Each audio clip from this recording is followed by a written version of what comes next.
After several years of rumors stating that Samsung was going to do it, they finally have gone ahead and gotten rid of the Exynos version of the S line of devices. According to all the benchmarks that have been released, there is no Exynos version of the S23 Ultra, which means our friends in Europe can join the rest of the world in getting the Snapdragon version that we've all enjoyed.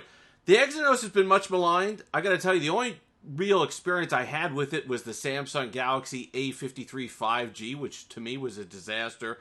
Lots of bottlenecking, not a well-running processor, but that's not necessarily a fair comparison because that wasn't meant to be the Exynos to compete with a flagship. That wasn't meant to be the Exynos that went toe-to-toe with something like a Snapdragon 8 Gen 1 or anything like that. So that might be an unfair comparison. But from all the comments I've had over the years now regarding the Exynos variant, it usually ran a little hotter and the battery life was not as great. And there were some performance issues, but we're talking stuff that you probably wouldn't even notice. But a lot of people would talk about the heat, and a lot of people would talk about the battery life. Well, I got to tell you, until recently, things weren't a heck of a lot better on the Snapdragon side of things. I mean, we had the Snapdragon 888 a couple of years ago that you could fry an egg on. We had the Snapdragon 8 Gen 1 that wasn't particularly good on battery life either. So hopefully now you get to enjoy the different process that they're using now, the Foundry, TSMC, and all that stuff for the power efficiencies of the Snapdragon 8 Gen 2. So it's a good time to jump on. But I want to know what your final verdict was on the Exynos processor. If you had one, if you're living overseas, if you had an S21 Ultra, if you had S22 Ultra, what your overall experience was with it. Was it as difficult to use, or did you notice a big difference or just a noticeable step down from the Snapdragon variants of the devices? Because there have been a lot of comments over the years about that. So I'm curious to know if it really affected your use of the device. If you're now going to consider a Samsung Galaxy device because of that. And if you are, perfect segue. Make sure to use that link in the description. Get yourself a $50 off by reserving a Samsung S line of device. No cost or obligation to sign up and reserve, but it does directly help the channel. So I appreciate that. Link will be in the description. Do I think Exynos is completely going away? No, I don't. They might need a rebranding, might need a refresh. They might want to lose the name Exynos, but I do think they should go back to the drawing board at least with their own process and come up with something that works. I think Samsung is big enough. I think that they have enough money. They certainly could put the money into R&D. It's not like they're pinching pennies or they're a smaller micro brand or any of that stuff like that. So I think they could afford it, and it would make a difference. Like Apple, like Huawei, you could see what happens when you build from the ground up your own silicon.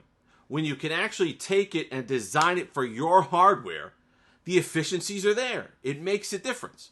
The Apple battery life is outstanding, absolutely incredible. To me, I think that can only be done because they control the process from the ground up. They control the design of the chip. They know exactly what hardware specs are going into it. They control the software that goes into it. So if you streamline that entire process, it was Steve Jobs' original vision, right? Take everything from the ground up. That's why they like to control the software and the hardware. They always made their own hardware. They never wanted to license out Mac OS because they wanted to control the user experience. I think Samsung could absolutely benefit from that. Control the user experience. I understand you can't build Android from the ground up. You could certainly tweak your own distribution. You do that already with One UI. So it would be nice for them to get a real chip, not Exynos. Start over again. Get the efficiencies that Apple gets with their battery life and their A line of chips, and I think you'll be unbeatable. Absolutely unbeatable on the Android side. If they can provide a unique battery life experience that nobody else could provide because they're controlling the process all the way through, I think that would be something absolutely worth it for Samsung to do. And look at Huawei.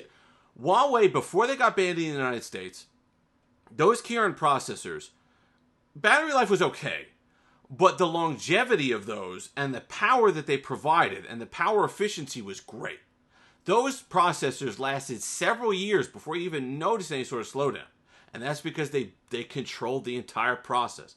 Apple, Huawei, now I think Samsung needs to do it. Google's doing it a little bit. I understand it's based on an Exynos. It's kind of a custom-made Exynos, but it's based off the Exynos platform. It's like Build-A-Bear, okay? You can't go in and design your own bear. You can't go in and say, oh, I'd like a squid or something like that. You got to build it off a bear. Kind of the same thing with Google. They got to build it off the Exynos, but they can add certain things in there that make their processors a little bit better. So hopefully Samsung takes this time away, says, you know what, Exynos, the way it was configured, not working for us, not working for the consumer.